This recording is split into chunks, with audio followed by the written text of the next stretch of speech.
한 번에 예배를 드리기 위해서 참 많은 사람들이 헌신합니다.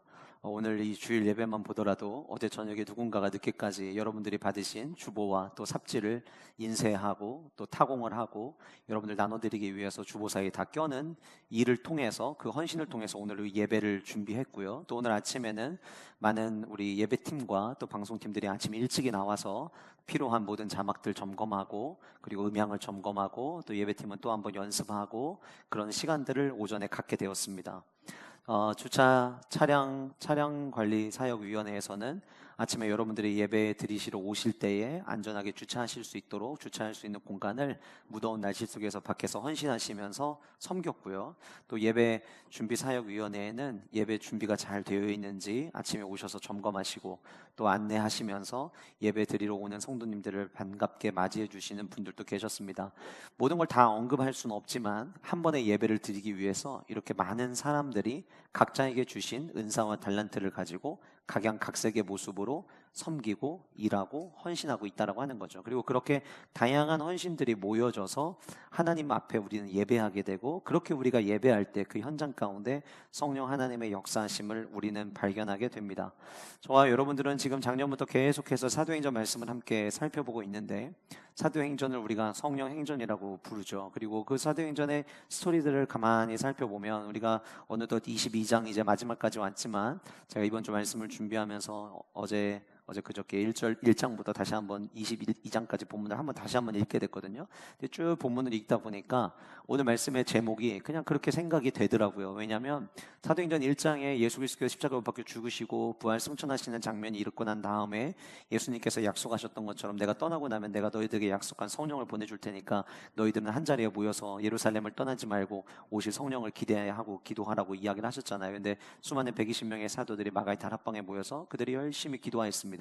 그리고 기도한 그 현장에는 성령 하나님께서 성령의 충만함, 불같은 성령을 부어주셨죠. 근데 그 불같은 성령의 부어주심이 일어나고 난 다음에 그들에게 나타났던 사건은 무엇이었냐면 그들이 서로 다른 언어로 말하기 시작했다는 거예요. 그야말로 각양각색의 언어가 갑자기 등장을 한 거죠. 성령의 역사하신 현장에 나타났던 모습이었습니다.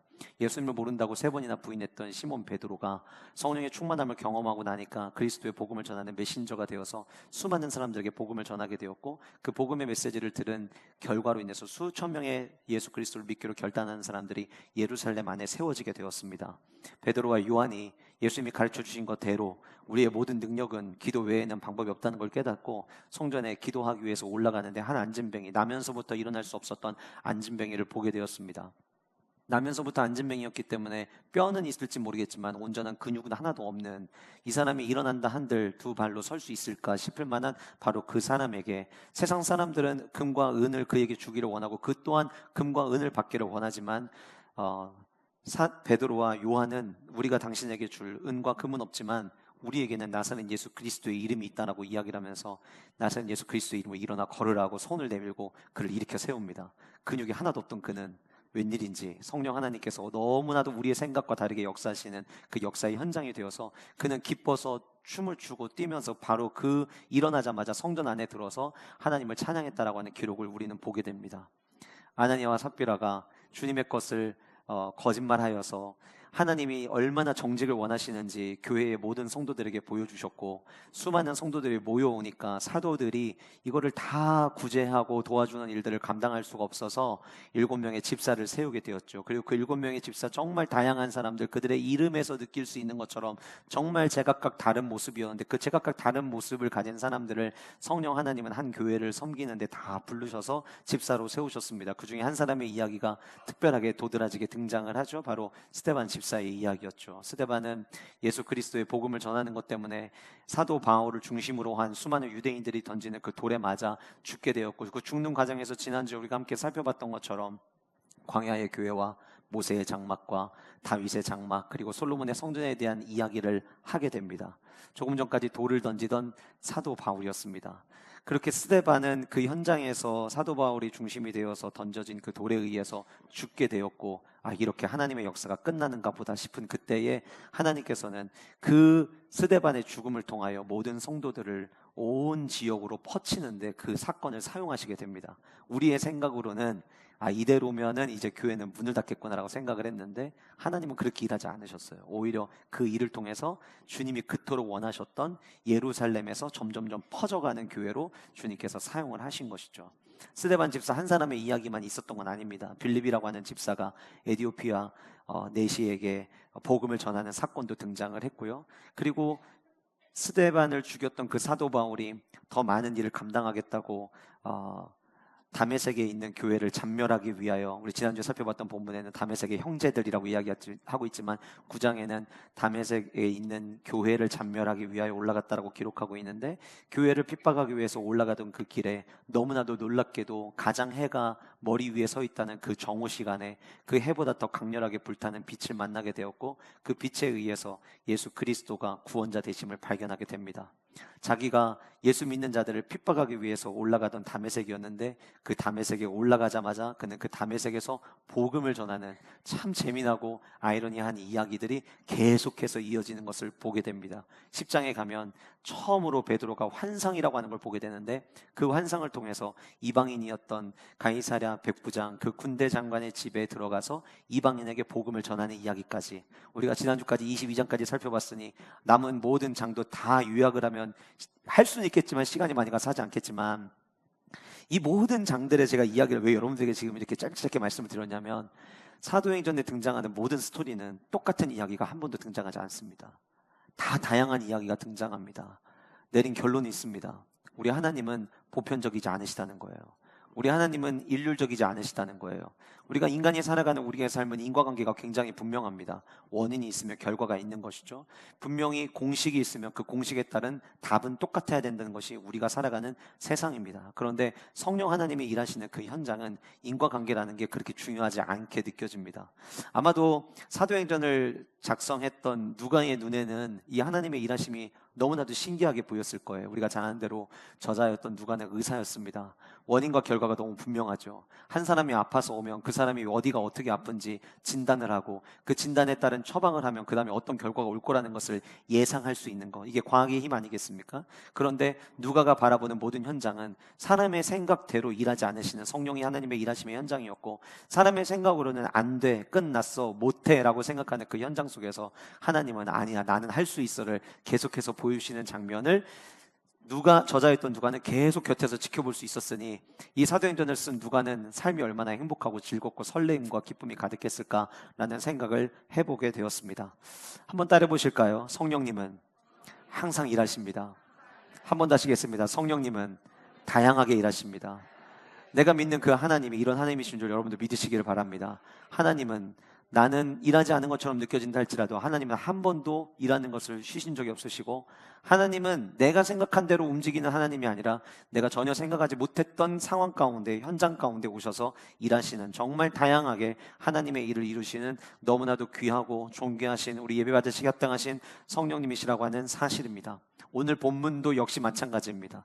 오늘 본문을 그냥 읽으면 지난주에서 이어서, 지난주에는 안토니오 요새 계단에서 자기가 회심했던 이야기를 전했던 사도 바울의 설교처럼 보이고, 오늘 본문은 그냥 그 붙잡혀가는 상황 가운데 23장이 주된 본문이고 22절부터 30절까지의 말씀은 그냥 중간에 끼어있는 이때 이런 일이 있었구나 라고 하는 이야기들만 가득 채워져 있는 것처럼 보일 수 있으나, 지난주 말씀이 끝나고 난 다음에 22절부터 이 말씀을 읽어 내려가는 동안 처음에는 저의 눈에도 그렇게 보였던 이 본문이, 와, 우리 성령 하나님은 정말 다양한 모습을 가지고 일하시는구나라는 것을 발견하게 되었고요. 특별히 오늘 본문 안에는 유대인과 그리고 주인공인 사도 바울, 그리고 천부장, 백부장, 이렇게 세 종류의 사람들이 어떻게 서로 각양각색의 반응을 보이고 있는가를 좀 주목해서 우리가 보기를 원합니다. 그리고 그 본문의 내용 속에서 그렇게 다양한 이 같은 본문 안에 그냥 지나칠 수 있는 본문임에도 불구하고 이 안에서 성령 하나님이 일하시려고 하는 하나님의 뜻이 있듯이, 저와 여러분들의 삶 속에서도 내가 생각하지 못하는 방법으로 하나님은 여전히 일하기를 원하신다라고 하는 사실을 저와 여러분들이 오늘 이 예배를 통해서 발견하는 은혜가 있기를 간절히 소원합니다. 첫 번째로 우리가 살펴볼 모습은 유대인들입니다. 근데 여러분 기억하셔야 될 건 오늘 본문에 등장하는 유대인들은 그냥 처음부터 지금까지 계속 유대인이었던 사람들이 아니고요. 이곳은 예루살렘 현장이고, 우리가 이미 앞에서 제가 잠깐 요약 정리할 때 말씀드린 것처럼 이 예루살렘에는 베드로의 설교를 통하여 주님께 돌아온 수천 명의 사람들이 있었습니다. 그 수천 명의 사람들이 지금 오늘 본문에 등장하는 이 유대인은, 그러니 예전부터 아직 회심하지 않은 유대인이 아니라 유대인이었다가 예수 그리스도의 복음을 받아들여서 그리스도인으로 개종된 유대인들이에요. 그 유대인들에게 어떤 일이 일어났는가를 이제 오늘 본문은 이야기를 하는데요.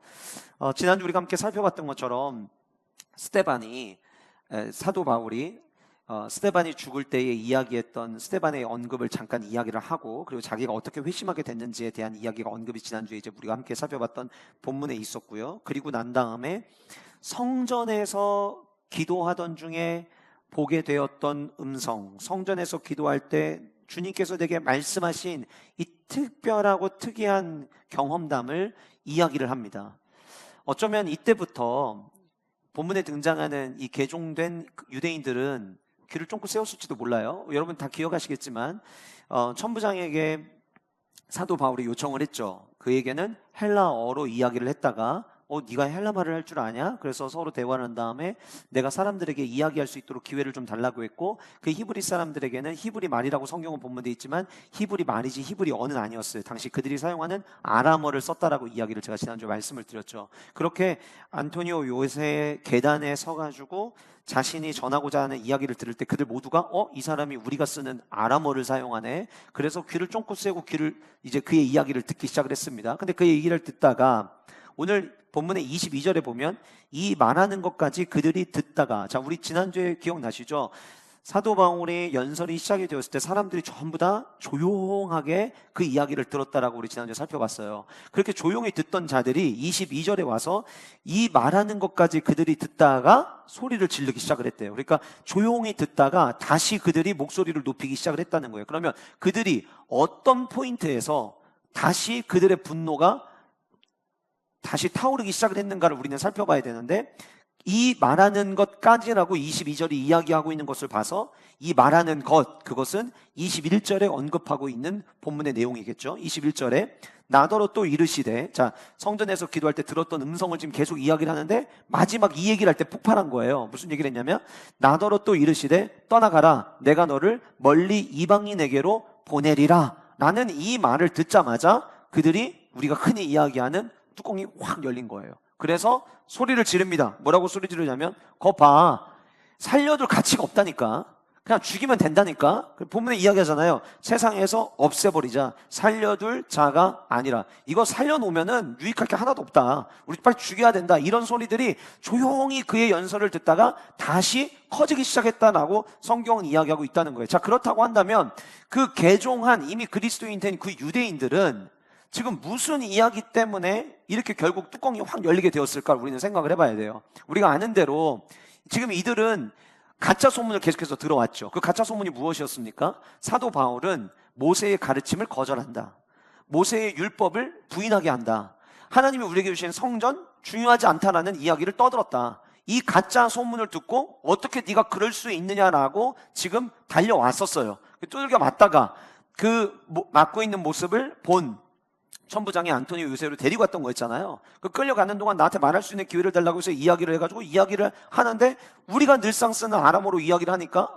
동질감을 느끼고 부형들아라는 그 말에, 형님들, 아버님들 제 얘기 좀 들어보세요 라는 그 말에 마음의 문을 열고 듣다가 이 자식이 또 얘기를 하네. 그래서 지금 뚜껑이 열렸는데 그 이야기가 떠나가라, 내가 너를 멀리 이방인에게로 보내리라 하셨다. 잠깐, 이 말이 왜 그들의 마음 가운데 그렇게 분노를 일으키게 했는가에 대해서 우리는 생각을 해봐야 돼요.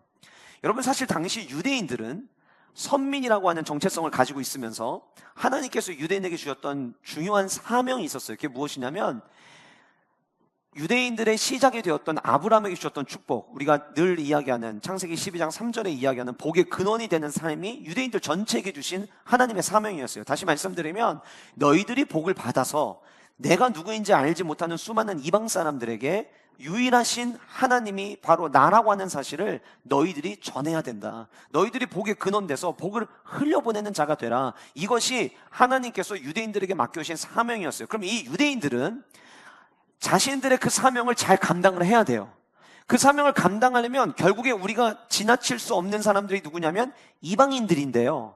이게 왜 불편하냐면 지금 이 유대인들은 이미 원래 유대인이었어요. 그러면 이들은 할례도 받았고요, 모세의 율법을 지키면서 살아왔어요. 거기에 예수 그리스도의 십자가의 은혜가 더해져서 행위로 구원받는 게 아니라 믿음으로 구원받는다는 이신칭의가 더해져서 지금 그리스도인이 됐다는 거예요. 그러면 이들은 이런 생각을 하는 거예요. 우리가 이 길을 왔던 것처럼, 우리가 이 길을 걸어왔던 것처럼 모든 사람들이 이 길을 걸어야 된다고 그들은 생각하는 거예요. 그러면 자, 예를 들어서 이방인이 있다고 가정을 해봅시다. 그 이방인이 우리와 같이 예수 그리스도를 믿으려면 먼저 유대교에 입교를 해서 할례를 받고 율법대로 지키고 그리고 그리스도의 복음이 들어가 그들도 우리와 똑같은 그리스도인이 돼야 된다는 생각을 그들은 가지고 있었는데, 사도 바울의 주장은 그렇지 않다라고 하는 거예요.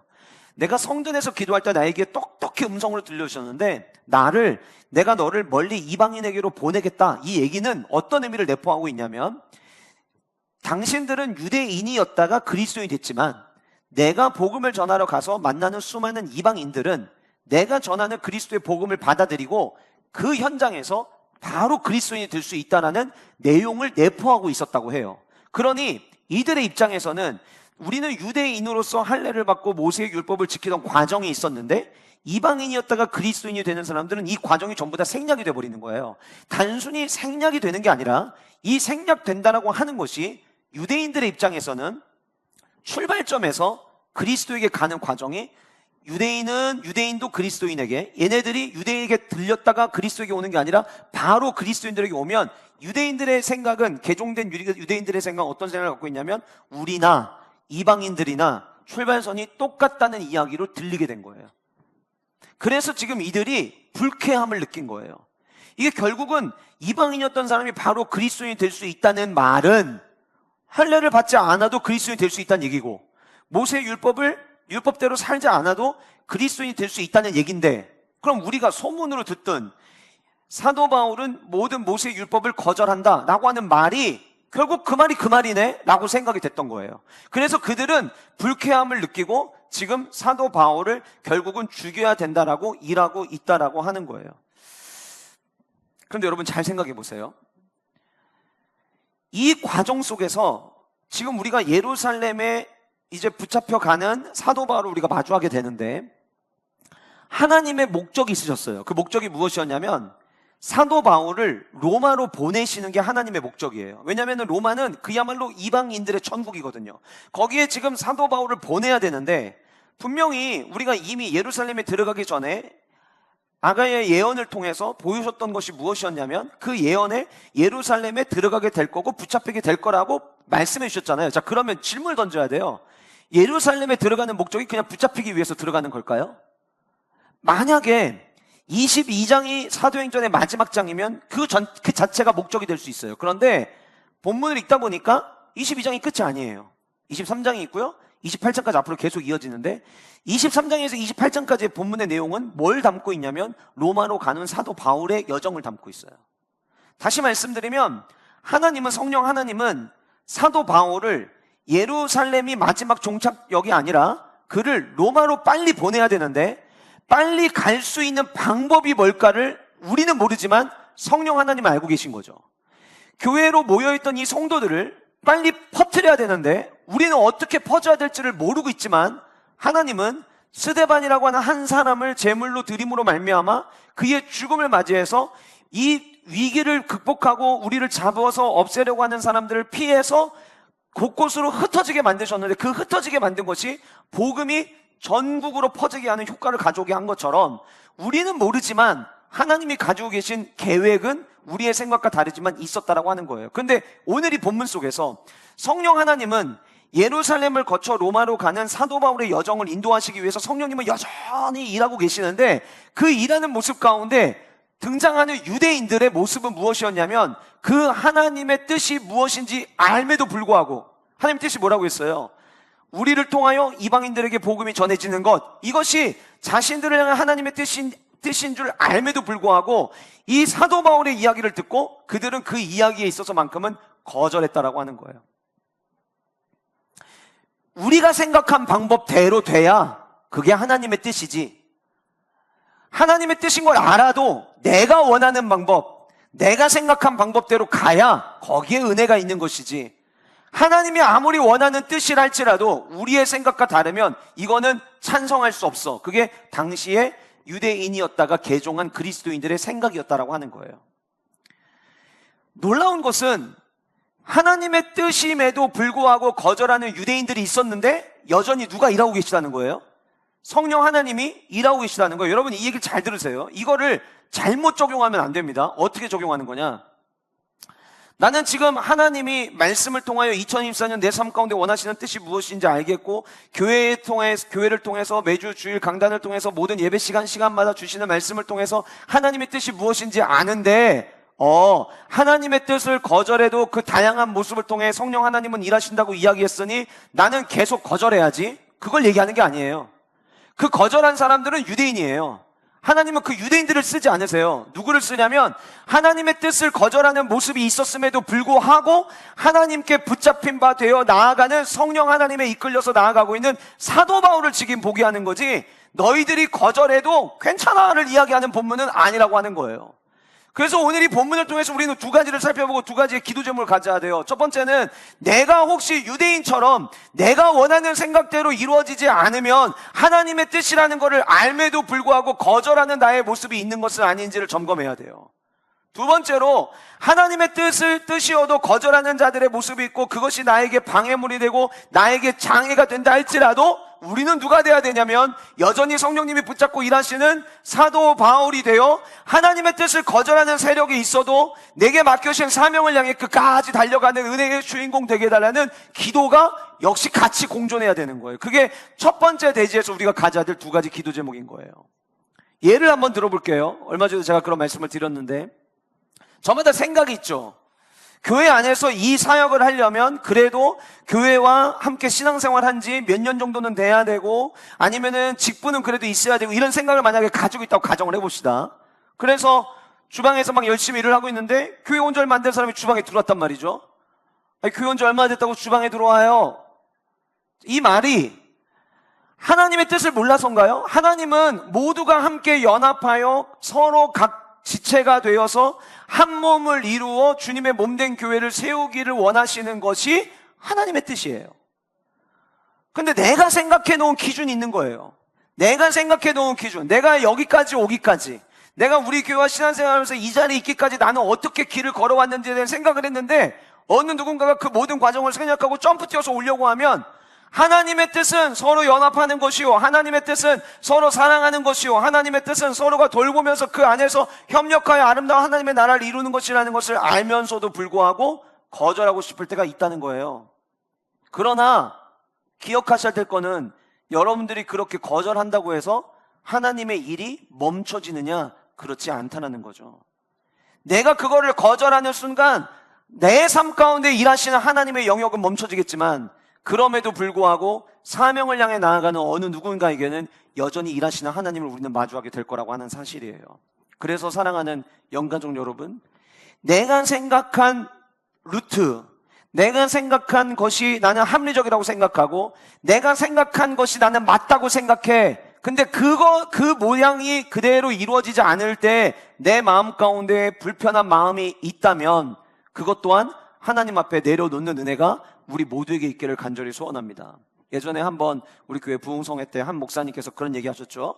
누가 영적으로 성숙한 사람이고 누가 은혜가 있는 사람이냐? 진짜 영적으로 성숙한 사람은 모든 이야기에 아멘 할 수 있는 사람이다. 내 생각과 조금 다르더라도 주님의 뜻이 그렇다면 그 뜻대로 살아가기로 결단할 수 있는 사람들이 진짜 은혜 풍성한 사람들이지, 내가 아는 게 많은데 내 생각에 안 맞는다고 나는 그래서 이거 안 하는 거라고 내가 마치 뭔가를 많이 아는 것처럼 이야기하는 것이 그게 성숙한 그리스도인의 모습이 아니다라고 하는 거예요. 오늘 본문 안에 여전히 성령님은 일하고 계십니다. 여전히 성령님은 사도 바울을 움직이고 계십니다. 그 과정 가운데 개종한 유대인들이 하나님의 뜻이라는 사실을 알매도 불구하고 거절하였지만 하나님께서는 그 거절에 아랑곳하지 않고 여전히 일하고 계세요.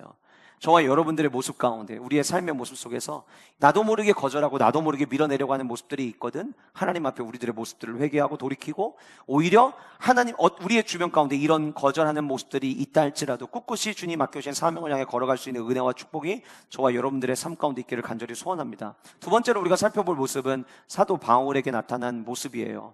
사도 바울은 하나님의 뜻을 위해서 피하려는 모습을 보여주고 있습니다. 와, 사도 바울과 너무 어울리지 않는 표현이지 않아요?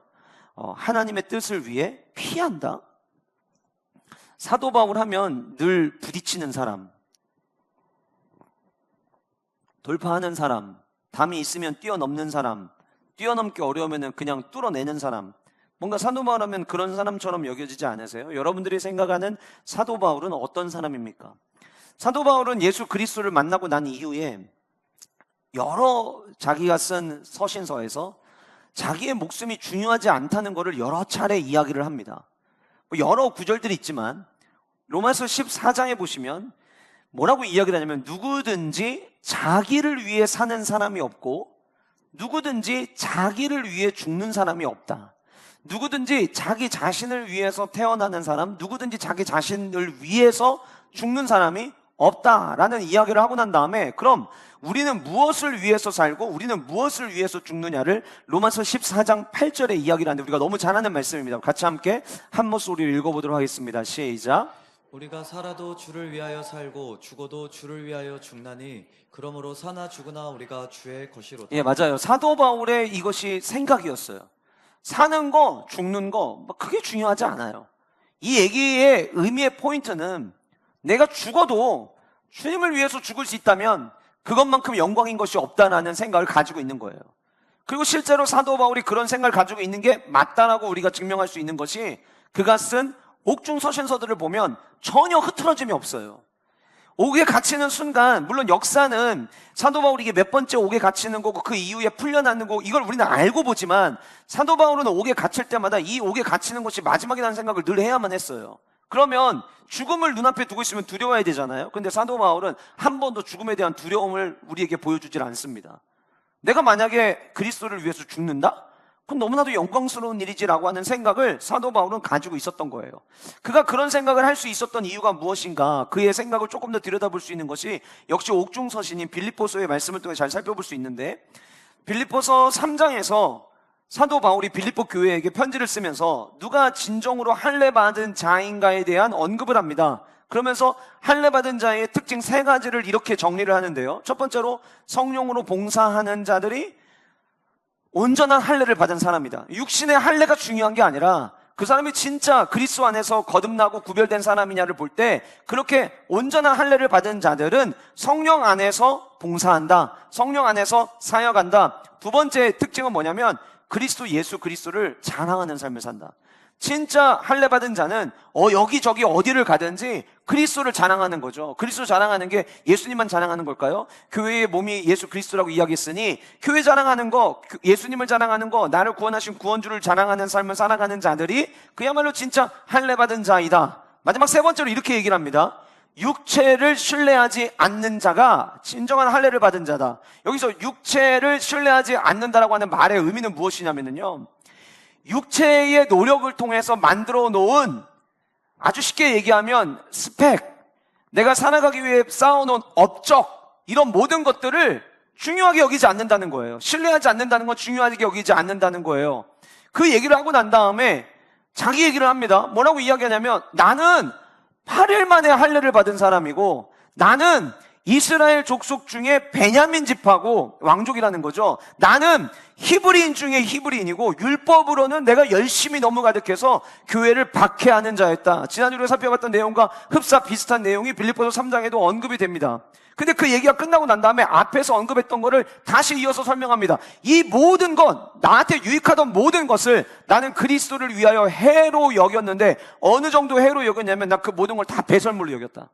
예수 그리스도 만나고 나니까, 예수 그리스도 만나기 전까지는 8일 만에 할례 받은 것도 내 스펙이었고, 히브리인 중에 히브리인 것도 스펙이었고, 내가 율법에 열심히여서 교회를 박해하는 것도 나름대로 내가 세운 업적이었고, 어쩌면 그의 이력을 쓸 때 스데반 죽이는데 앞장섬 이렇게 썼을지도 모르겠어요. 그런 모든 삶들이 내가 육체로 행했던 모든 일들이 그전에는 내가 자랑할 만했고 신뢰할 만했고 육체로 만들어 놓은 모든 것들을 내가 사람들에게 알리기를 원했지만 내가 온전한 할례를 받고 나니까 자랑할 건 예수 그리스도밖에 없고 내 육체가 행했던 모든 것들은 내가 더 이상 자랑할 이유가 없게 됐습니다 라고 이야기한 거예요.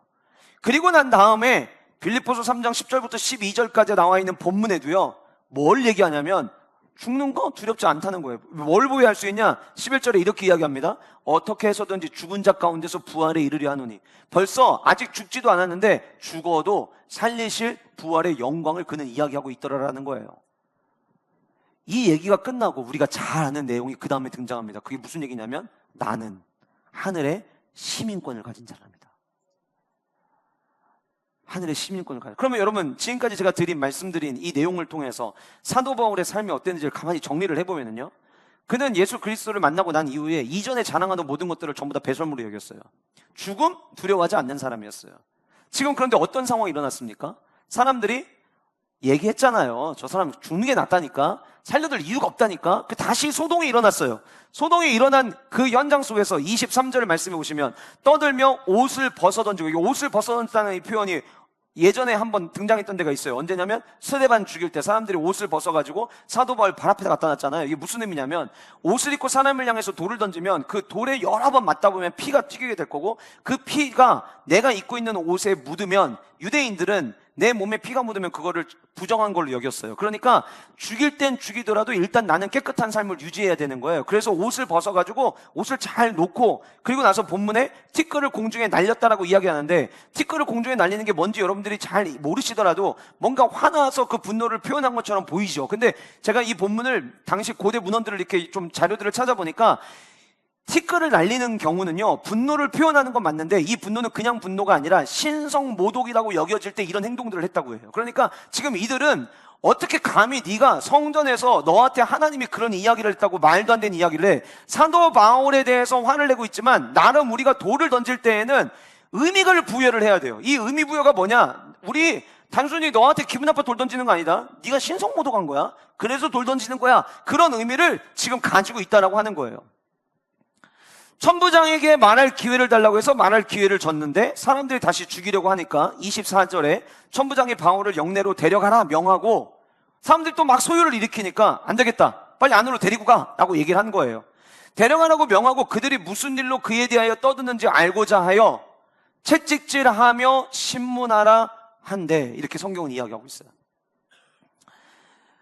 말씀드린 것처럼 천부장은 헬라어를 쓰는 사람이었어요. 그런데 연설은 아람어로 했어요.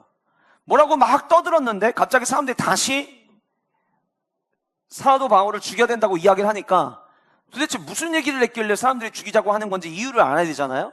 근데 우리가 흔히 입을 열게 하려고 고문을 하던, 우리 예전에부터 내려오던 조선시대부터 그 이전까지 올라가도, 그리고 그 이후에도 뭔가 입을 열지 않는 범죄자가 있을 때 입을 열기 위해서 고문하던 시절이 있었잖아요. 그 똑같이 뭐라고 얘기했길래 지금 이렇게 됐는지 그 이유를 신문하기 위해서 채찍질하라고 명령을 했고요. 25절에 보면 가죽줄로 바울을 맸다라고 이야기를 합니다. 자, 여기서 말하는 채찍은 예수님이 맞으셨던 바로 그 채찍이에요. 여기 본문에 등장하는 이 채찍에 대해서 조금 더 말씀을 준비하면서 연구를 해보니까 이 채찍은 우리 모양은 이미 다들 알고 계시잖아요. 그런데 이런 기록이 있더라고요. 이 채찍으로 같은 장소를 5번만 맞으면 뼈가 드러났다고 해요. 그리고 이 채찍은 한 번 감기면 한 대 맞는 게 아니라 여러 개의 나비나 철들이 끝에 갈고리처럼 돼 있어서 한 번 맞을 때마다 살점이 떨어져 나가잖아요. 그러면 굳이 이 이후에 처형을 하지 않더라도 채찍질만으로도 중간에 졸도를 하거나 목숨을 잃는 경우가 굉장히 많았다고 합니다. 그러니까 이 소요가 일어나고 나서 목적은 신문이 목적이었지만 신문을 받다가 사도 바울이 죽을 수도 있는 상황인 거예요. 앞에서 우리가 살펴봤죠. 죽음에 있어서 전혀 두려워하지 않고 하늘의 시민권을 강조하던 그가 25절에 가죽줄로 바울을 기둥 같은 데다가 묶어놓고 바울 곁에 서 있는 백부장에게 지금 사도 바울이 곁에 있는 백부장에게 이야기를 합니다. 뭐라고 이야기를 하냐면 너희가 로마 시민된 자를 죄도 정죄하지 아니하고 채찍질할 수 있냐? 라고 물어봤대요. 하늘의 시민권을 그렇게 강조하던 사도 바울의 입에 로마 시민이라는 단어가 지금 나온 거예요. 여러분 어떠세요? 내가 알고 있던, 우리가 알고 있던 사도 바울과 굉장히 다른 모습이 오늘 이 본문에서 느껴지지 않으세요? 전 처음에 이 본문 읽을 때 실망인데, 너무 이질감이 느껴지는 사도 바울의 모습인데 처음에 이렇게 느껴졌어요. 근데 본문을 묵상하고 또 묵상하는 가운데 어떤 마음이 들었냐면, 야, 22장이 끝이 아니야. 내가 예루살렘으로 사도 바울을 인도한 거는 예루살렘에서 죽이기 위한 내 목적이 아니었어. 아직 이 복음에 대해서 정확한 복음을 들어야 될 수많은 사람들이 있어. 먼저는 산헤드린 공회에 있는 사람들이고, 앞으로 법정에 세울 때마다 이방 사람들이 사도 바울이 전하는 이야기를 들어야 돼. 나는 예루살렘이 마지막 종착역이 아니라 사도 바울을 로마로 보낼 계획을 가지고 있단다. 그래서 이 사도 바울을 내가 처음에 광명의 빛으로 만날 때에 이방 사람들을 위하여 내가 보내겠다라고 이야기했던 내 약속을 나는 그대로 이루기를 원해. 그런데 보세요 여러분, 사도 바울이 지금 자기가 묶였어요. 사도 바울은 늘 내가 그리스도를 위해서 죽을 수 있다면 그걸 영광으로 여겼던 사람이에요. 근데 막상 채찍을 보니까 무서워서, 야 니네 근데 로마 시민 죄가 형벌이 결정도 안 되는데 이렇게 때려도 되는 거야? 두려워서 얘기한 게 아니라는 거예요. 당시 로마법을 보니까는요, 로마법에 어떤 법이 있었냐면, 로마 시민권을 가지고 있는 사람은 그의 죄가 확정되기 전까지는 절대로 채찍질을 하거나 매질을 할 수 없다라고 하는 법이 있더라고요. 그러니까 그거를 너무나도 잘 알고 있었던 사도 바울이 그 얘기를 꺼낸 거예요. 제가 이 현장에 대한 말씀의 묵상을 막 하는데 이런 마음이 드는 거예요. 사도 바울은 아마도 자기 자신을 묶는 순간 속으로 어쩌면은 주님 가신 길, 십자가의 길, 이 찬양을 부르면서 죽음을 기다렸는지도 몰라요. 혹은 그 준비되는 과정 가운데 눈물을 흘리면서 나 같은 죄인 살리신, 주님 내가 지금까지 걸어온 삶 자체가 은혜입니다. 그 고백을 했을지도 몰라요. 근데 그 순간 그 마음속에 성령 하나님께서 사도 바울에게 음성을 들려주신 것처럼 저는 느껴졌어요. 야, 내가 너에게 맡겨진 사명 아직 끝나지 않았어. 너 여기서 죽으면 안 돼. 너 로마로 가야 돼. 내가 너를 이방인에게 보내겠다고 너 광명의 빛에서 만났잖아. 주님, 저는 이미 붙잡혔는데요. 이제 채찍질이 시작되면 전 여기서 맞다가 죽을 수도 있는데요. 그래, 그래서 내가 너가 피할 수 있는 길을 가르쳐 줄게. 너에게 로마 시민권이 있어. 너 그 얘기를 빨리 해. 보이지 않지만 그 순간 늘 죽음을 마땅히 여기던 그가, 로마의 시민권, 육체의 모든 결과물들을 신뢰할 만한 것이 아니라고 이야기했던 그가, 그래서 나에게는 하늘의 시민권이 있다고 그토록 자랑했던 그가 뜻밖의 로마의 시민, 어디서도 내게는 로마의 시민권이 있다는 것을 강조한 적이 한 번도 없었던 그 사도 바울이, 그거는 다른 거는 다 자랑해도 나 그리고 로마의 시민권도 있었던 사람이요 라고 하는 거를 한 번도 입 밖으로 꺼내지 않았던 그 사도 바울이 채찍질 맞기 그 직전에 로마의 시민권이 내게 있다라고 하는 것을 지금 본문 속에서 이야기하고 있다라는 거예요. 이 사람이 로마 시민이라는 사실을 알고 난 다음에 백부장이 그 얘기를 듣자마자 하얗게 질려서 천부장에게 갑니다. 왜냐면은요, 아까 말씀드린 것처럼 로마 시민은, 시민권을 가지고 있는 사람은 죄가 확정되기 전까지 절대 어떤 매질이나 채찍질을 할 수가 없는데, 아직 죄가 확정되지도 않았는데 신문을 하기 위해서 묶어놨으면 지금 누가 불법을 행하게 된 거냐면 천부장과 백부장이 불법을 행하게 되는 거예요. 그러니까 하얗게 질려서 천부장에 가서 얘기를 하니까 천부장이 그 얘기를 듣자마자 기겁을 하고 달려와가지고 이야기합니다. 천부장에게 전하여 이르되 이는 로마 시민이라고 이야기를 합니다. 여러분, 나중에 제가 뒤에서 말씀드리겠지만 또 뒤에 본문에 언급되는 이야기인데, 당시에 로마 시민권을 가지고 있으면 어디든지 갈 수 있는 최고의 프리패스였어요. 가장 강대국이 로마였고, 지금은 예전만 하더라도 90년대 2000년 초반만 하더라도 전 세계에서 가장 영향력 있는 여권은 미국 여권이었지만, 지금은 대한민국 여권이 모든 나라를 갈 수 있어서 여러분들 해외 나가면은 이렇게 우리 여권을 원하는, 탐하는 자들이 많잖아요. 그 이유가 이 여권이 있으면 갈 수 있는 나라들이 많기 때문이거든요. 마찬가지로 이때 당시 어려운 일이 있을 때 로마 시민권을 끝내면은 언제든 도움을 받을 수 있는 가장 막강한 힘을 가지고 있었던 바로 그때였는데, 그러다 보니까 이 시민권을 갖고 싶은 사람들이 그 시대에 많았어요. 그 시민권을 어떻게 하면 얻을 수 있느냐? 돈을 주고 살 수 있었어요. 물론 싼 값은 아니에요. 그러나 너무 로마의 시민권을 갖고 싶을 때 돈을 지불하고 그 지불한 돈에 의해서 시민권을 사는 경우가 있었어요. 나중에 뒷부분에 보면 천부장이 이야기를 합니다. 나는 로마의 시민권을 돈 주고 샀다고 이야기를 해요. 이거 왜 얘기했냐면, 누군가는 시민권을 얻기 위해서 돈을 주고 사지만 또 다른 주류의 사람들이 있어요. 그 누구냐면 나면서부터 로마의 시민권을 갖는 사람이에요. 나중에 나는 시민권을 돈을 주고 샀느니라 라고 천부장이 이야기를 하니까 사도 바울이 뭐라고 이야기하냐면 나는 나면서부터니라 이 얘기하거든요. 이게 왜 이 질문을 왜 했냐면 이 사람의 시민권이 어떤 시민권이냐에 따라서 천부장에게 불법적인 요소가 하나가 더 추가가 되느냐 덜어지느냐가 결정이 되는데요. 당시에 시민권을 우월한 시민권이 있었고 그 우월한 시민권은 나면서부터 얻는 시민권이었거든요. 이 시민권을 가진 사람을 돈 주고 시민권을 산 사람이 공격하거나 해를 가하게 되면 모든 책임이 돈 주고 산 시민권을 가진 사람에게 전부 다 전가가 돼요. 그게 당시 법이었어요. 그러니까 이 사람이 시민권 얘기를 듣자마자 물어본 거예요. 나는 돈 주고 사는데 네 시민권은 뭐야? 너도 돈 주고 산 거야? 나는 나면서부터 시민권인데. 자, 그러면 나면서부터 시민권을 가진 사람들은 어떤 사람이었느냐? 그의 부모가 로마 정부에 이익을 구하는 일을 했을 때 정부가 우리나라에 도움이 되는 일을 했으니까 당신에게 시민권을 주겠습니다 해서 시민권을 주는 경우들이었어요. 그러니까 세 종류의 시민권이 있는 거죠. 원래부터 로마 사람, 로마에 이익을 줘서 시민권을 정부로부터 받은 사람. 그런 경우에 아버지가 시민권을 받으면 그의 자녀는 아버지의 시민권을 그대로 이어받게 되는 전통이 있었어요. 여러분, 우리가 고린도 지역에 사도 바울이 전도를 하러 갔을 때 그 지역에서 브리스길라와 아굴라와 천막을 짓는 일을 하면서 생업을 유지했다라는 거 살펴봤던 거 기억나시죠? 기억이 안 나셔도 고개를 끄덕이시면 돼요.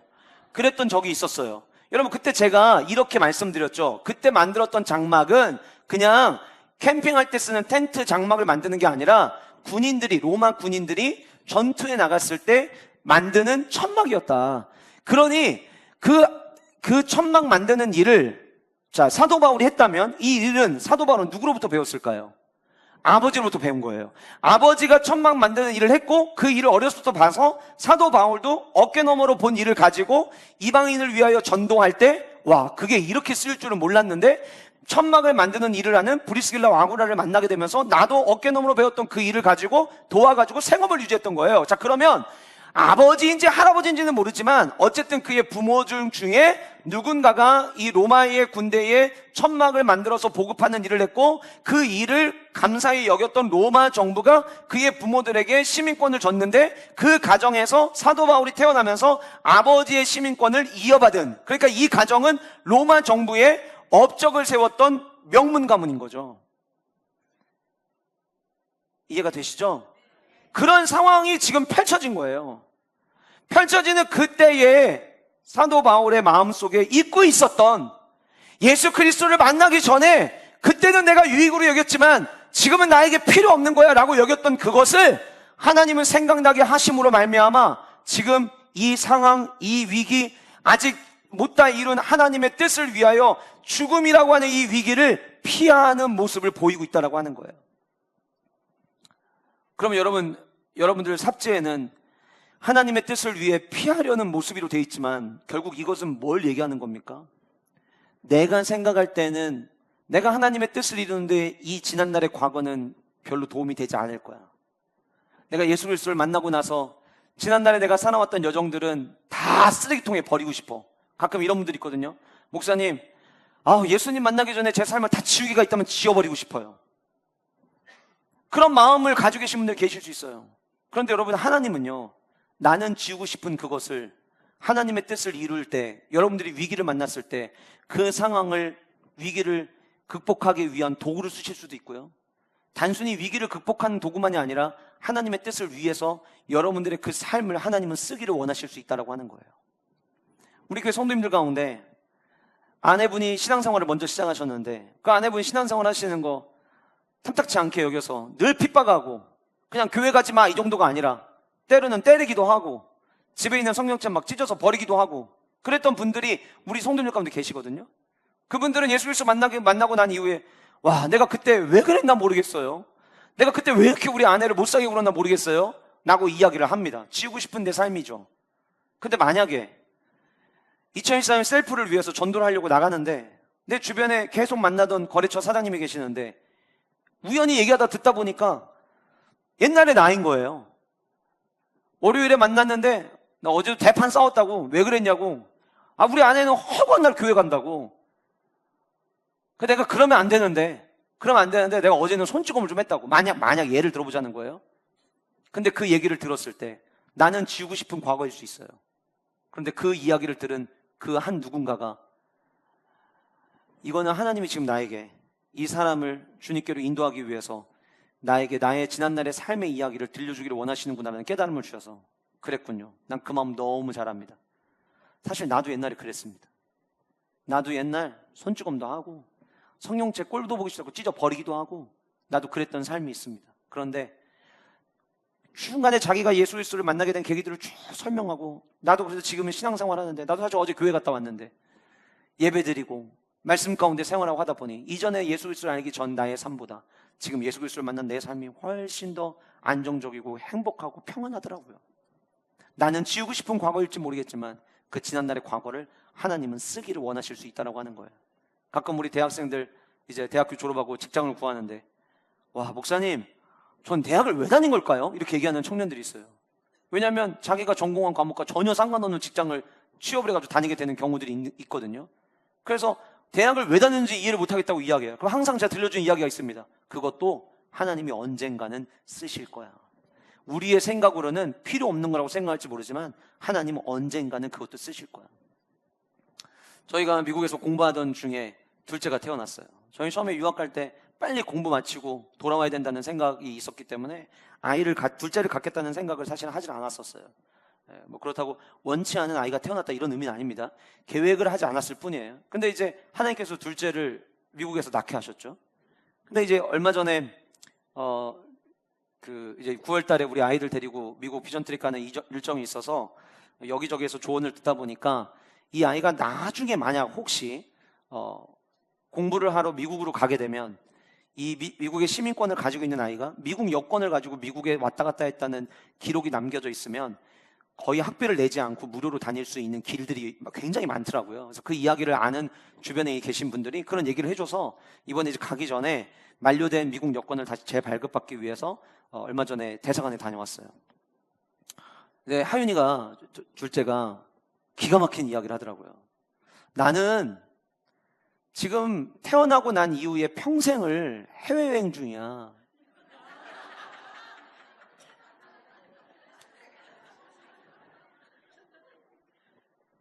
그 얘기를 듣고 보니까 맞는 얘기예요. 얘는 미국에서 태어나서 지금 평생 지금 해외여행 중이에요. 해외를 한 나라밖에 못 가서 그렇지 평생 해외여행 중이에요. 얘가 얼마나 웃기냐면요. 얼마 전에 남자 올림픽, 우리 파리 올림픽에서 남자 마지막 결승전에 한국의 안우진 선수와 미국의 선수가 결승전에서 맞붙었는데요. 미국 선수를 응원하더라고요. 그래서 제가 얘기했죠. 정신 똑바로 차려. 너는 이중국적이기 때문에 두 나라를 다 응원해야 돼. 근데 이제 이 아이가 우리가 생각하지 않았는데 하나님께서 미국에서 태어나게 하셨고 그 태어날 때부터 저랑 저희 아내가 이야기했던 게 뭐냐면 우리가 원하지 않았는데 하나님이 이 아이에게 미국의 시민권을 주셨다면 이 아이를 하나님이 앞으로 어떻게 쓰실지 우리는 모른다.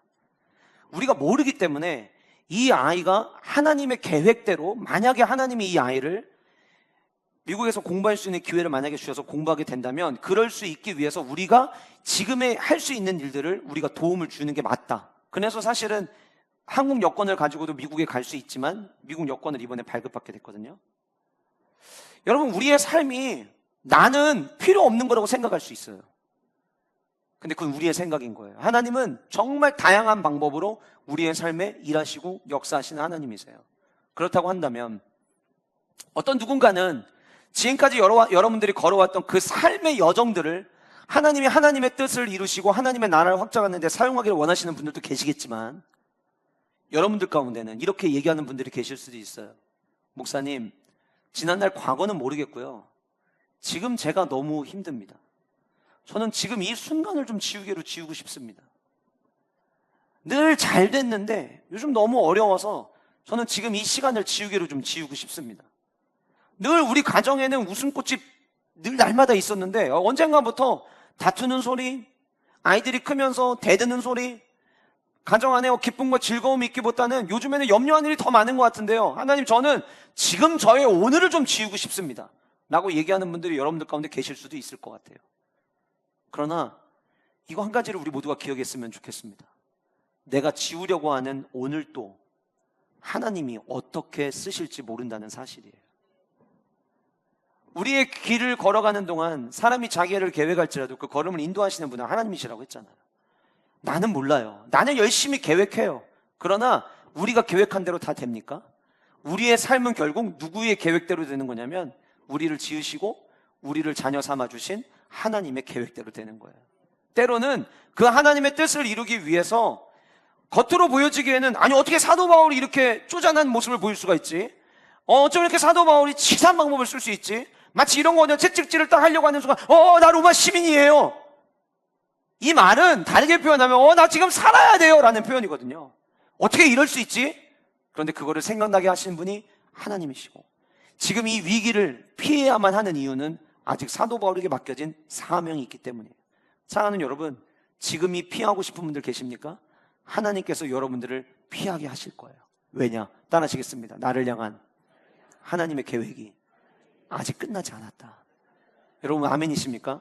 여러분 한 분 한 분을 향한 하나님의 계획이 아직 끝나지 않았어요. 그 계획을 이룰 때까지 피해야 되는 상황이면 하나님께서 피하게 하실 거고요. 지난날 과거에 내 삶 가운데 필요 없을 거라고 생각했던 상황들이 있다 할지라도 하나님이 원하시면 그 일을 여러분들의 이 역사를 위해서 하나님의 역사를 위해서 사용하실 거라는 것입니다. 여러분 우리는 에스더 이야기를 잘 알고 있습니다. 다 이야기하면 시간이 많이 가니까. 근데 이 민족이 에스더의 삼촌이었던 모르드게와 유대인들 모두가 죽임을 당할 위기에 처해져 있게 되죠. 그래서 모르드게가 베옷을 입고 슬피 울면서 궁궐의 문 앞에 서 있고 그 모습을, 그 이야기를 들은 많은 유대인들이 눈물을 흘리며 슬픔에 빠져 있을 때 그 모르드게가 지금 베옷을 입고 성문 밖에 앉아 있다는 이야기를 들은 에스더가 사람을 보내서 좋은 의복을 갖다 줍니다. 베옷 벗고 이 의복 입으라고. 그런데 모르드게가 그럴 수 없다라고 이야기를 하죠. 그러면서 하만이 지금 유대인들 모두를 죽이기 위해서 임금에게, 왕에게 얼마의 물질을 갖다 바쳤는지를 자세하게 알려주고 지금 네가 해야 될 일은 우리를 살리는 거다. 우리 죽음 가운데 있는 이 민족을 빨리 여기서 왕이 이 결정을 내리지 않도록 막아주는 게 네가 해야 되는 역할이다. 근데 그 이야기를 듣고 에스더가 자기 하인을 통해서 이야기합니다. 왕에게는 내가 나가고 싶다고 함부로 나갈 수 있는 게 아니라 나도 지금 왕을 못 본 지가 30일이 지났는데 내가 왕에게 만약에 나를 좀 만나달라고 이야기했다가 왕이 내민 그 금규를 내가 만약에 받지를 못하면 나도 죽게 되는데 그 자기의 애로사항, 내가 지금 그럴 수 없는 상황이라고 하는 상황에 대해서 모르드게에게 전달을 했어요. 근데 모르드게가 그 이야기를 하죠. 네가 지금 왕으로 있는 것이 이 유대인들을 살리기 위한 이 때를 위함이 아니겠느냐. 여러분 지난날에 과거도 사용하시는 그 하나님이라면 오늘의 우리도 사용하시는 줄 믿으시기 바랍니다. 여러분들 지금 어느 자리에 계십니까? 여러분들 지금 어떤 상황 가운데 계십니까? 여러분들이 있는 그 자리가 세상에서 가지고 있는 자리, 직장에서 여러분들이 갖고 있는 그 위치, 혹은 교회에서 가지고 있는 그 직분의 자리, 지금 여러분들의 상황 가운데 웃음이 가득한 삶이든 눈물이 많은 삶이든 여러분들의 모든 상황 가운데 오늘 그 자리에 있게 하신 분이 하나님이시라면 하나님의 뜻을 이루기 위해서 이 때를 위함이 아닐지 우리는 질문해 봐야 합니다. 결국은 에스더가 그 이야기를 듣고 죽으면 죽으리다라고 하는 결단의 마음을 가지고 나아갔을 때 죽음의 위기를 만났던 유대인들은 구원받는 역사를 기록하게 됩니다. 사랑하는 성도 여러분, 하나님이 나를 어떻게 쓸지 우리는 모릅니다. 여러분 제가 가만히 생각을 해보니까 그 걸음걸음을 인도할 때마다 내 생각으로 뭔가를 판단해서 위기를 극복했던 순간보다 뭐가 뭔지 모르는데 지나다 보니까 극복되어 있는 상황이 훨씬 더 많더라고요. 왜 그럴까요? 내가 지혜롭게 잘 피해 나와서인가요? 아니요. 우리에게 사명 주신 그 하나님이 그 사명을 우리가 이루기 위하여 인도하시는 과정인 거예요. 그 은혜가 여러분들의 삶 가운데 돌아오는 한 주간에도 계속해서 이어지시기를 주님의 이름으로 축복합니다. 나의 지나간 시간들, 오늘의 나의 삶, 하나님의 영광을 위해 쓸모없을 것이라고 기억되는 기억일 수 있겠지만 그러나 하나님께서는 지나가는 우리의 시간마저도 하나님의 나라 확장을 위하여 하나님의 영광을 위해서 여러분들에게 주신 사명을 이루기 위해서 사용하시는 분이라고 하는 것을 우리 모두가 기억하기를 원합니다. 사랑하는 우리 영가족 여러분, 이 한 가지를 꼭 기억하세요. 우리는 우리가 원하는 시간에 우리가 원하는 장소에서 우리가 원하는 방법으로 하나님께 사용되기를 원합니다. 내가 원하는 시간에 원하는 장소에서 원하는 방법대로 사용되지 않으면 그것마저도 하나님께 쓰임 받음에도 불구하고 때로는 원망하고 불평할 때가 있는 게 우리들의 모습이에요. 그러나 오늘 이 말씀을 들으면서 저와 여러분들이 기억해야 될 거는 내가 원하는 방법, 내가 원하는 시간, 내가 원하는 장소에서 쓰임받는 게 아니라 하나님이 원하시는 장소에서 하나님이 원하시는 방법대로 내가 쓰임받기를 원합니다. 내 아픔이랄지라도, 내가 행복했던 순간이랄지라도, 아니 예수 그리스도를 만나기 전에 나의 지난날에 추악했던 과거에서 지우고 싶었던 내 미래, 과거의 일이라 할지라도 하나님이 꿈꾸고 계신 미래를 위해서 쓰임받기를 원합니다. 이 기도 제목을 가슴에 품고 살아가는 은혜가 우리 모두에게 있기를 간절히 소원합니다. 마지막 세 번째로 살펴봐야 될 강양각색의 모습은 천부장과 오늘 본문에 등장하는 백부장의 모습인데, 좀 더 구체로 이야기하면 천부장이라고 이야기할 수 있을 것 같아요. 세 번째는 하나님의 뜻을 모른 채 쓰임받는 모습이에요. 가끔 이렇게 얘기하는 분들이 있습니다. 하나님, 제게 하나님의 뜻이 뭔지 가르쳐 주세요. 하나님의 뜻이 무엇인지 가르쳐 주시면 제가 하나님의 뜻대로 살겠습니다. 이렇게 얘기하시는 분들 계세요. 근데 여러분, 얼마나 무책임한 얘기인 줄 아세요, 이 얘기가? 성경에 우리를 향한 하나님의 뜻이 뭔지 가르쳐 주셨잖아요. 항상 기뻐하라, 쉬지 말고 기도하라, 범사에 감사하라, 이는 그리스도 예수 안에서 너희를 향하신 하나님의 뜻이니라. 하나님 뜻을 가르쳐 주세요. 하나님 뜻대로 살겠습니다. 가르쳐 주셨고 우린 그대로 살면 돼요. 근데 여러분 보세요. 항상 기뻐하고 쉬지 않고 기도하고 범사에 감사하는 뜻을 알매도 불구하고 그 뜻대로 못 사는 연약한 존재가 저와 여러분이에요. 그것도 제대로 못하는 연약함이 우리 안에 있는데, 그런데 하나님의 뜻을 좀 가르쳐 주시면 하나님 뜻대로 살겠습니다. 너무 무책임한 이야기 아니에요? 제가 왜 여러분들이 이렇게 말씀드리냐면요, 제가 지금까지 걸어왔던 길들을 가만히 보니까, 물론 어릴 때는 그냥 뭘 모르고 그냥 안에서, 집안에서 자라고 가정에서 자라고 교회에서 자랐지만 이제 20살이 되면서부터 타지에서 대학 생활을 시작하고, 그리고 그 안에서 유스코리아 사역을 시작하면서 쭉 걸어왔잖아요.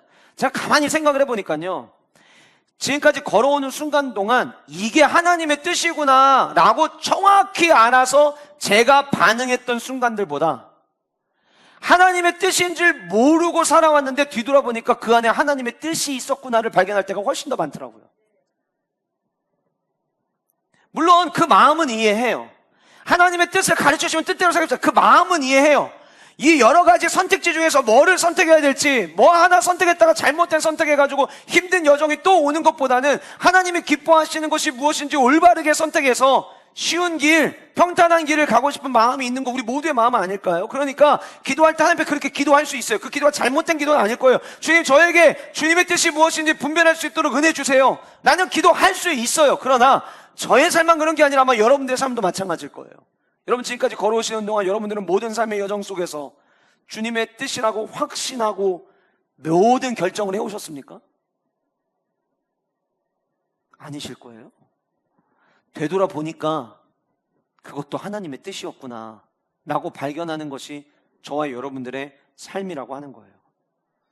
여러분, 천부장이 이 사도 바울을 신문하려고 채찍질 하라고 얘기했는데 느닷없이 로마의 시민이라는 이야기를 듣게 됐어요.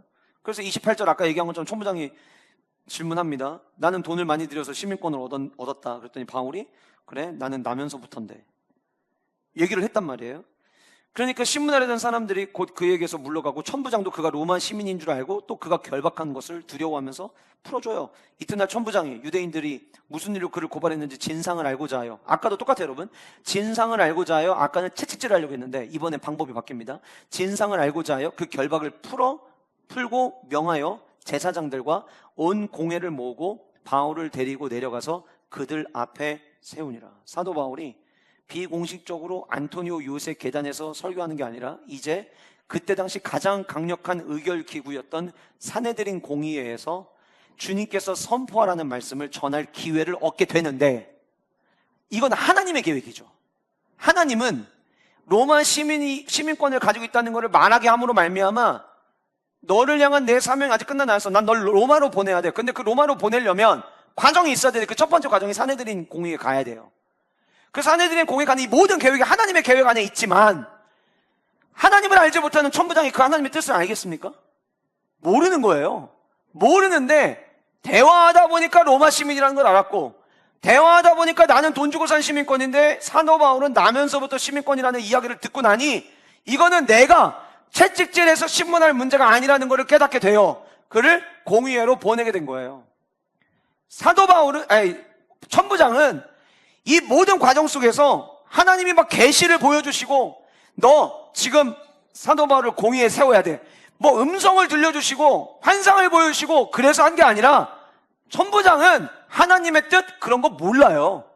근데 일단 지금 내가 살고 봐야 돼요. 내가 살고 보기 위해서 선택을 한 그 일이 큰 그림으로 멀리서 바라보는 사도행전의 말씀을 보면 성령 하나님의 뜻을 이루기 위한 과정이었다라고 하는 거예요. 여러분, 이스라엘 백성들이 하도 선민으로 부르셨는데 말을 너무 안 들으니까 하나님께서 바벨론이라고 하는 나라를 통해서 이스라엘 백성들을 포로로 잡혀가게 하죠. 근데 이스라엘 백성들이 포로로 잡혀갈 때 이런 교만한 생각이 있었어요. 우리가 포로로 잡혀가도 돌아올걸? 금방 돌아올걸? 왠 줄 알아? 우리 여기 성전이 있어. 이 성전만 있으면 니들은 끝나. 이 성전 때문에 여기까지 온 거야. 이 교만함이 여전히 있었어요. 그때 예레미야 선지자가 떠나가는 그들을 보면서 이야기합니다. 얘들아, 니네 금방 돌아올 것 같다는 생각하고 있지 지금? 뭐 길면 1년, 많이 길면 5년 안에 이 포로 생활 끝나고 돌아올 거라고 생각하고 있지? 근데 아니다. 너네 이렇게 가고 난 다음에 언제쯤 돌아올 거냐면 니네 70년 뒤에 돌아올 거야. 그러니까 애당초 금방 돌아올 거라는 생각하지 말고 거기 가가지고 그냥 이게 우리의 삶이거니 생각하고 그냥 일상을 살다 와.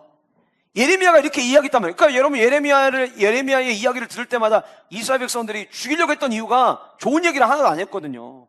심판에 대한 이야기, 멸망에 대한 이야기, 그 중에 베스트 오브 베스트는 니네 포로로 잡혀갔는데 70년 걸릴 거라는 이야기였어요. 그런데 여러분 잘 보세요. 바벨론이라고 하는 이 나라는요, 절대 무너지지 않을 것 같은 나라였어요. 그런데 바사왕 고레스가 등장을 합니다. 에스라 1장 1절 말씀 우리 화면 보시면서 같이 한번 읽어보실까요? 같이 읽겠습니다. 시작. 원년에 여호와께서 예레미야의 입을 통하여 하신 말씀을 이루게 하시려고 바사왕 고레스의 마음을 감동시키심에 그가 온 나라에 공포도 하고 주소도 내려 이르되. 고레스 원년이 언제냐면 BC 538년이에요.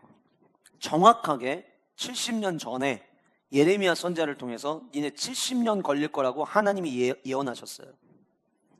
그리고 오늘 본문에 그 무너지지 않을 것 같았던 철옹성과 같았던 바벨론이 무너집니다. 여러분, 고대 문헌을 보니까 무슨 기록이 있냐면 바벨론은 공중에 나는 새만 들어갈 수 있다 이렇게 돼 있어요. 무슨 얘기냐면 거기는 어느 누구도 뜰 수가 없는 거예요. 그만큼 견고한 성을 만들어 놨어요. 그 성이 무너질 거라고 아무도 생각을 안 했어요. 근데 웬일인지 정확히 오늘 여러분들이 읽은 에스라 1장 1절 말씀처럼 예레미야 입을 통하여 하신 말씀을 이루게 하시려고 니네 70년 걸릴 거라고 이야기했는데 정확히 70년이 되는 해에 갑자기 바사왕, 이 바사왕 우리가 이제 성경에는 바사왕이라고 이야기하지만 조금 역사적으로 쉽게 보려면은 페르시아를 이야기하는 거고, 본문에 등장하는 고레스라고 하는 이 사람은 역사적으로 키우루스라고 하는 왕이에요. 1년에 한 번씩 전 세계 역사 교수들이 모여서 역사 학회를 모이는데 한 해에는 이런 질문을 화두로 토론했다고 합니다. 뭐냐면 인류 모든 역사, 고대 역사부터 지금까지 오는 동안 한 나라를 일으켰든 오든 전쟁에서 승리했든 뭐 우리가 잘 아는 나폴레옹이나 뭐 징기스칸처럼 이렇게 아주 가장 막강했던 지도력을 가진 사람 한 사람이 누군지 한번 우리가 토론해서 정해봅시다라고 이야기했는데 그 마지막 남은 한 사람이 누구였냐면 바로 이 페르시아의 왕이었던 키우루스 왕이었다고 해요. 왜냐면은요, 어느 누구도 꿈꾸지 못했는데 새만 들어갈 수 있다라고 하는 그 바벨론의 철옹성과 같은 그 성을 함락을 시킵니다. 함락을 시키고 당시에 바벨론이 나라가 너무 강력하다 보니까 33개의 크고 작은 나라들을 전부 다 포로로 잡아갔어요. 이스라엘 백성만 잡은 게 아니라 33개의 작은 소수민족까지 전부 다 잡아들였어요. 그런데 왜 역사학자들이 이 키우루스가 가장 최고의 왕, 이 고레스가 가장 최고의 왕이라고 왜 내렸냐면 33년 동안 압제되어 있었잖아요. 근데 새로운 나라가 갑자기 새로운 왕이 그 바벨론을 무너뜨렸단 말이에요. 그러면 다른 사람 같으면 우리가 이 성을 바벨론을 점령을 했으니 바벨론이 이전부터 속국으로 삼았던 33개 나라는 여전히 우리가 속국으로 삼을 거야 이럴 줄 알았는데 본문에 등장하는 고레스 왕은요 역발상을 해냈어요. 어떻게 했냐면 나는 달라. 너네들에게 내가 자유를 주겠다. 이스라엘 백성들 너네 돌아가. 너네 돌아가서 원래대로 니네 성벽 다시 짓고 성전 만들어. 그래서 여러분 역사적 기록에 보니까 뭐라고 이야기하냐면 그 33개의 나라가 고레스가 왕이 되고 난 다음에 이렇게 이야기했대요. 우리의 아버지 고레스요. 이렇게 얘기했대요. Our father 이렇게 이야기했대요. 그 이게 뭐냐면 우리가 또 압제당할 줄 알았는데 바벨론보다 더 강력한 고레스라고 하는 왕에게 압제당할 줄 알았는데 우리에게 자유를 주네. 당신이야말로 진짜 우리의 아버지입니다. 이렇게 고백했다는 거예요. 그리고 그 과정에 하나님께서 이스라엘 백성들도 돌아가서 성령을 축하게 시킨 거예요. 근데 여러분 에스라 1장 1절 아까 함께 읽었지만 성경에 뭐라고 이야기하고 있냐면 여호와께서 바사왕 고레스 원년에 여호와께서 예레미야의 입을 통하여 하신 말씀을 이루게 하시려고 바사왕 고레스의 마음을 감동시키며 이렇게 돼 있어요. 여러분 고레스는 이방인입니다.